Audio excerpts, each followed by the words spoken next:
Unprecedented and challenging.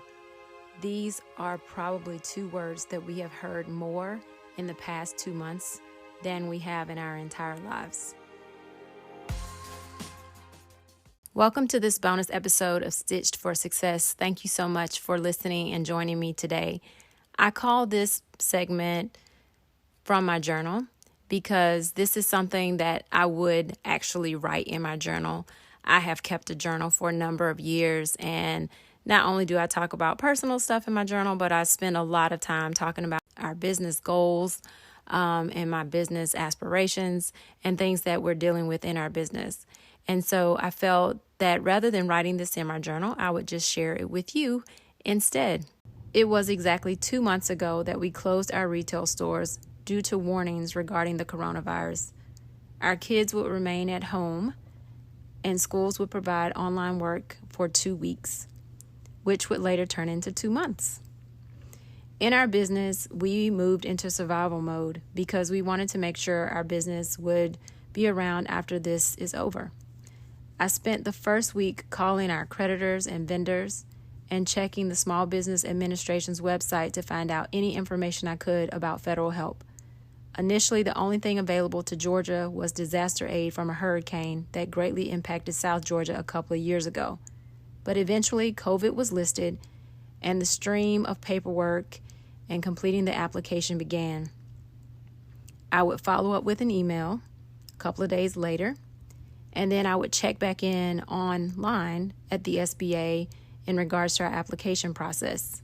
However, due to passing of the first stimulus package, the application process for the EIDL became simplified, which was great on one hand, but that meant we had to complete another application. So one night after midnight, we completed the paperwork for our second application for the EIDL and submitted that. It would be weeks later before we heard back, but we got it done. In the meantime, being the entrepreneurs that we are, of course, Ethan and I did not rest on our laurels, nor did we want to depend on just the government to help us out during this process. So we thought to ourselves, what else do we need to do to drive revenues up? What changes did we need to make? So we focused on our websites. We knew that people would be able to purchase online no matter what. So we explained that we were still open and producing, though we remained social distancing with our team. We marketed new products that we came up with.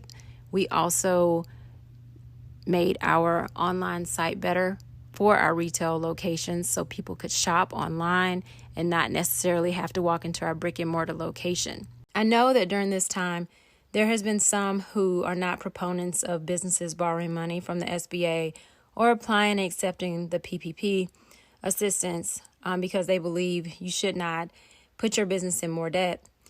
And as much as I believe this on my personal finances, I would rather take this debt on and live to survive, have my business live to survive more days and be able to pay my team members and vendors than risk the chance of not making it through this. We have been fortunate over the past couple of weeks to get our EIDL loan processed and funded. And just last week, we were able to get our PPP funded, which is wonderful because it gives us the funds that we need to bring all of our team members back on full time, many who had gone down to part time and some who were no longer working at all. So we're quite grateful for the opportunity to get these funds to make our business continue through this process and through this pandemic that we're all dealing with.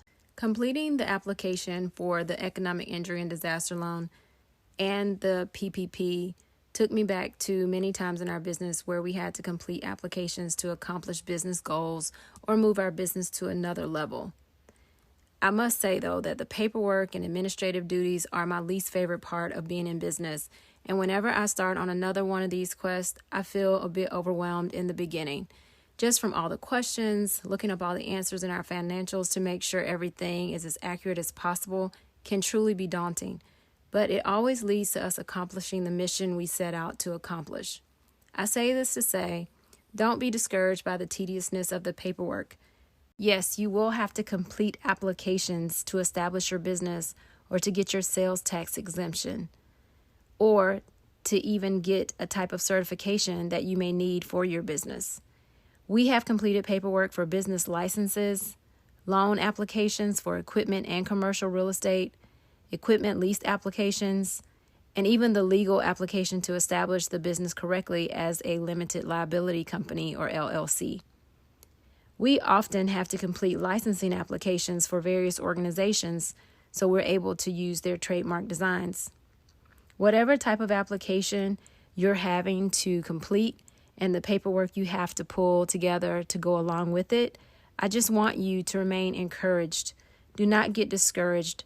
Just complete each line one at a time, and you will get through it. Thank you so much for joining me at Stitched for Success today and joining me on this brief from my journal episode. I hope you have a wonderful day, and I invite you to follow me on Instagram at Stitched for Success. I look forward to talking to you again at the end of this week. Have a great one.